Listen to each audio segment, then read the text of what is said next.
গেলে নন্দকুমার সম্বন্ধে একটু টাচ নিতে হবে, কারণ হয়তো প্রশ্ন করতেই পারো যে কি এমন মহাদয় যে নন্দকুমারের নামটা সবাই চেনে আমাদের বড়নগরের এরা। কারণ একটাই, ওই নন্দকুমারের ছেলে গুরুদাস রায় 1772 বাংলা 1178 11ই মার্চ, আজ থেকে 252 বছর আগে এটা প্রতিষ্ঠা করে। তাহলে কোন নন্দকুমার?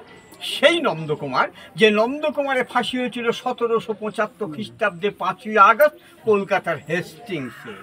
তখন কিন্তু কলকাতা এতটুকু, সুতানাটি, গোবিন্দপুর আর কলকাতা 3টে গ্রাম, মাত্র 10,000 লোক।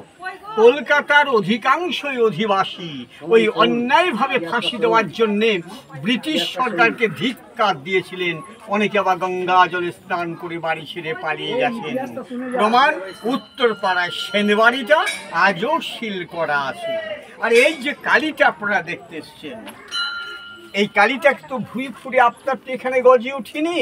এই কালীটাকে নিয়ে আসা হয়েছিল, সেই প্রসঙ্গে আবার মতানৈক্য আছে।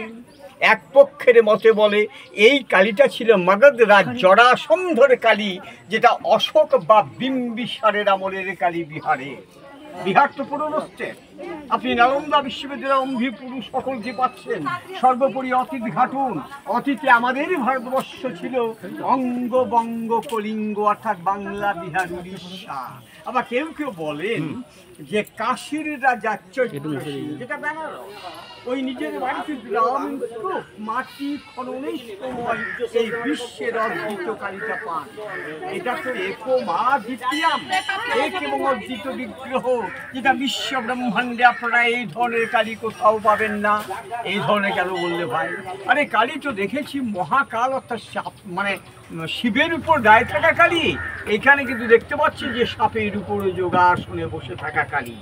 আমরা তো দেখেছি 4খানা হাত বিশিষ্ট কালী, এখানে গিয়ে দেখে এলাম 2খানা হাত বিশিষ্ট কালী। এখানে কিন্তু ধর্ম অর্থ কাম মোক্ষ দান করছেন না। তা কাশীর রাজা চৈত সিং অস্থায়ী একটা মন্দির তৈরি করে পুজো করতে লাগলেন। কান্ত পোদ্দার, যেটা কান্তমোদি ব্রিটিশের পেটুয়া, যার বাড়ি কিন্তু বহরমপুর, ও কিন্তু মাননীয় লর্ড ওয়ারেন হেস্টিংসকে খবর দিয়ে দিলেন যে কাশীর রাজা চৈত্র সিংয়ের বাড়িতে একটা কষ্টি পাথরের মূর্তি আছে, যার দাম কয়েক হাজার কোটি টাকা। হেস্টিংস সেটাকে লুট করে নদীপথের ইংল্যান্ডের মিউজিয়ামে নিয়ে চলে যাচ্ছিলেন নিজেদের দেশে। ওই যে আপনাদেরই কলকাতার বিডন স্ট্রিটের ঘাট, যেটা বর্তমানে নিমতলা ঘাট গো, পূর্বে নাম ছিল বাঁশতলা ঘাট। মহারাজ নন্দকুমার সিরাজউদ্দৌলার পতনের পরে মির্জাফরের আমলে যখন দেওয়ান, তখন এই বিগ্রহটাকে ধরে নদীপথে এখানে পাঠিয়ে দিলেন। প্রশ্ন করুন, কলকাতা মতো সেন্টার কমিউনিকেশন থাকতে এই পাড়াগামে আনলো কেন ভাই? কারণ দুটো। প্রথমত কারণ ব্রিটিশদের চোখ আড়াল করার জন্যে প্রত্যন্ত গ্রাম বাংলায় ফেললেন। বিশাল জঙ্গল ছিল, বাঘ ভল্লুক বাস করত, গোপনীয় স্থান। ব্রিটিশ কিন্তু আকালিপুর গ্রাম চিনত না গো, তারা দিল্লি, কলকাতা, বোম্বাই, মাদ্রাস ইত্যাদি বড় বড় শহরকে চিনতেন। আর একটা কারণ, ওই নন্দকুমারের জন্মটা পাশের গ্রাম ভদ্রপুরে, তাই এটা ভদ্রপুর পাঠিয়ে দিলেন। কিন্তু মাঝি মোল্লারা এই বিগ্রহটাকে ভদ্রপুর রাজবাড়ির মধ্যে বন্দি রাখতে পারেননি, হয়তো মায়ের ইচ্ছে জাগেনি, সকলের সঙ্গে মিশতে চেয়েছেন।